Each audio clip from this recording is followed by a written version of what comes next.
Hello, আমি সুমন রবি। আশা করি সবাই ভালো আছেন। এখন যে বিষয়টা নিয়ে আলোচনা করছি, ডিসিপ্লিন।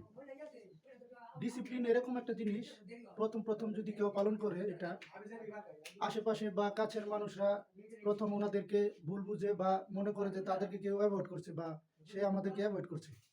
আসলে বিষয়টা তা না। ডিসিপ্লিনে চলা মানে আপনি আপনাকে কন্ট্রোল করতেছেন। ডিসিপ্লিনে চলা মানে আপনি আপনার ভালো সময়গুলোকে কাজে লাগাইতেছেন।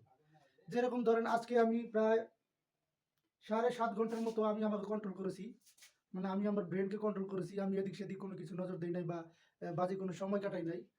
আমি আজ সারাদিন কি কি কাজ করব, ছোট্ট একটি খাতা এবং একটি পেন দিয়ে, হয়তোবা আমি ভালো লিখতে পারি না, কিন্তু আমি বুঝি। আমি যেটা করার চেষ্টা করি ওইটা আমি যেরকমভাবে লিখি, আমি বুঝলেই হয়। এরকম কোনো কিছু না যে এটা কোনো রকেট সায়েন্স বা কাউকে দেখায় বুঝাইতে হবে। আপনিও যদি চেষ্টা করেন তাহলে পারবেন। ছোট্ট একটা ডেইলি খাতা নেন, একটা